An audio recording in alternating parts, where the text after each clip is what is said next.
Hey guys, welcome to the channel once again. It's Adela here. So today I'm going to be talking about certain things you need to know if you are, say you just got your study visa to come to Canada, or even if it's a work visa, or you're a newly landed immigrant, or you just got your permanent resident through the excess entry route, or whatever other route, and you are planning to move to Canada, or you just arrived. There are certain things I would suggest you know before you arrive or shortly after you've arrived, because it's going to make your life a whole lot easier. So I'll be, reading out some of these things. It will be range from sorting out your accommodation, your transportation, navigating food choices, rent, as well as even your academics and your even post-study plans for those who have arrived on a study plan, or post-work visa plan for those who have arrived on a work visa. And even if you arrive as a landed immigrant, sorting out your finances. I'm no expert on any of these issues, and I'm not an immigration consultant or an expert. But then what I'll be sharing with you here are like the things that I have steps I have taken myself that I have found beneficial, or maybe even some mistakes I made that I think I realized, I should have done this better or done this other way. How can you do it better, or how should I have done it better? Those are the things I'll be sharing with you guys. So let's jump right into the video.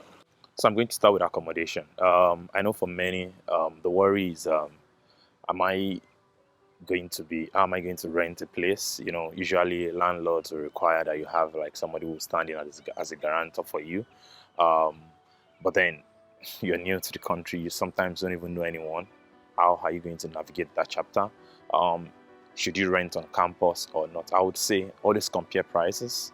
Check out like public listings on Craigslist. Check out the school's website. Sometimes most schools usually give you suggestions as to where you can get options. And check Zillow, check Facebook Marketplace, compare prices.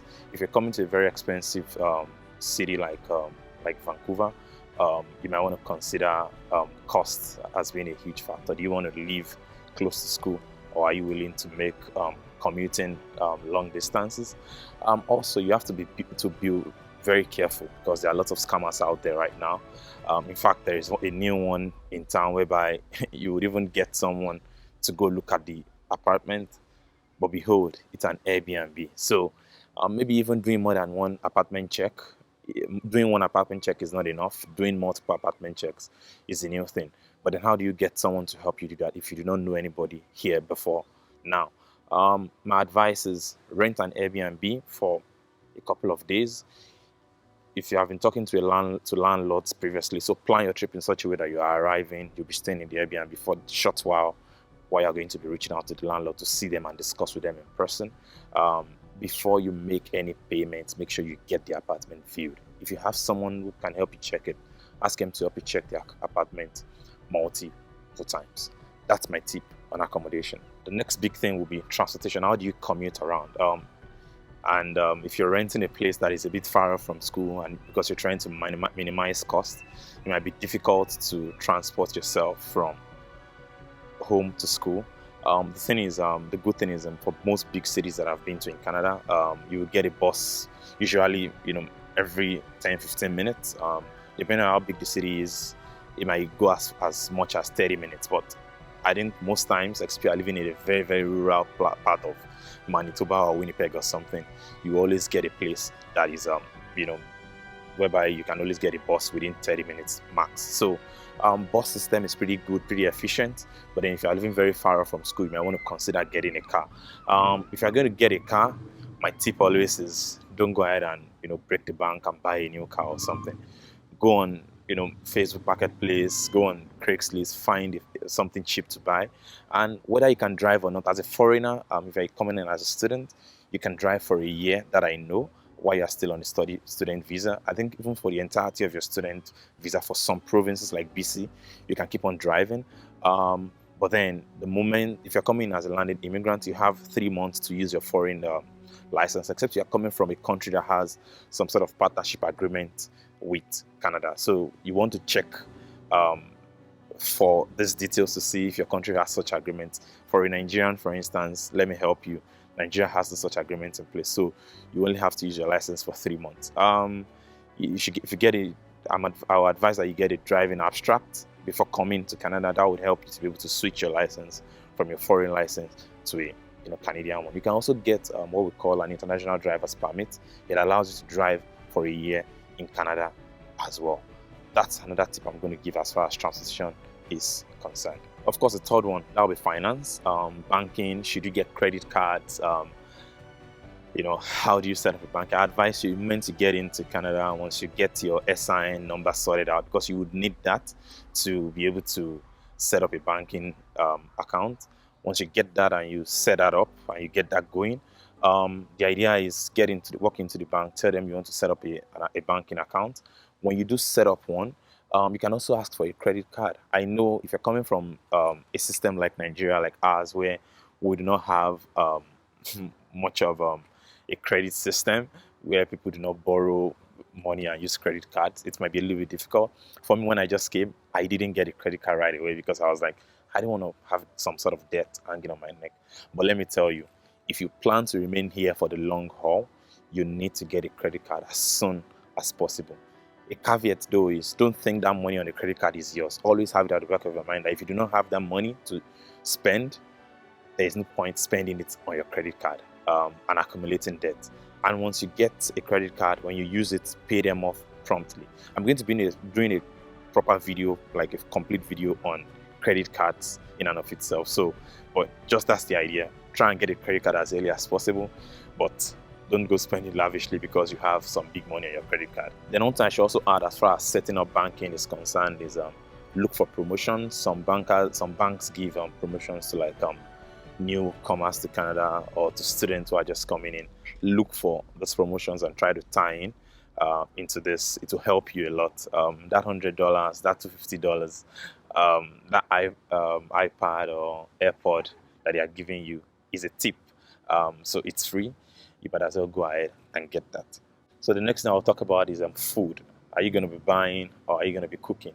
Eating out versus cooking. You see, for many persons, they find it easier to just go ahead and eat out. But I tell you, it eats deep into your funds very, very quickly. Before you know it, it racks up a whole lot. So my tip is cook as much as you can. As much as circumstances allow, try to make sure you cook rather than eating out. You can eat out every once in a while, but if you go eat out every day, you would be spending a whole lot. Let me give you an instance. An average meal, even if you're looking for like the cheapest meal, say if you're somewhere here in Vancouver and you maybe there's somewhere in UBC called The Village. It's a pit where you get like the very cheap Chinese food. The least you'll be spending per meal should be something around $10 to $12.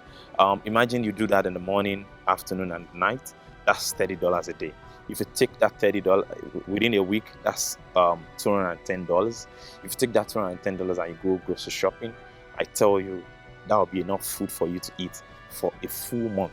So always eating at home, making time, that extra 1 hour to cook usually pays off in the long run. But then you want to check and weigh, do I have the time? Which do I value most, my time or the money I'm going to be able to save? But from my own end, it pays to save money by cooking. Also, another thing I do is I buy in bulk. So if you're coming in, if you're coming in as a student and you probably be staying in a student dorm or staying in a 1-bedroom apartment, it might not be feasible. But if you're staying in a 1-bedroom, maybe in a shared apartment with others, some of these buildings have like a deep freezer. You can find out about this as well. If they do, it's usually expedient to buy in bulk, save in there, and then something you use for like the next 1 month, 2 months. It saves you a great deal at the end of the day. I'm going to, I think, do a video on like bulk buying versus buying in bits and the comparison, because I already did a comparison. I realized it pays more if you buy in bulk. I think everybody knows that if you buy in bulk, you usually save more. But then the other thing you might be thinking is wastage. Or if you have somewhere to like store it, then you cut out the wastage part.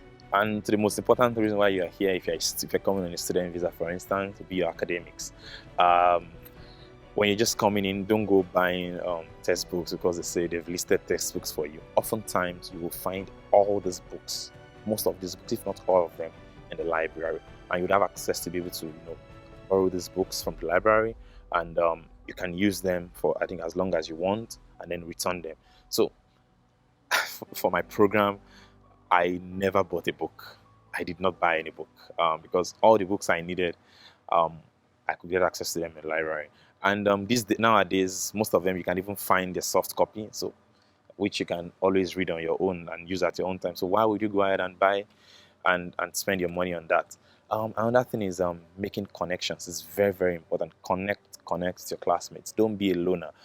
You'll be needing them, and they will be needing you too in a way. But I benefited so much from my classmates, and of course, I made sure I give back to them too. So the connections you would build during school would not just last you while you're a student, it would still last you when you're done in school.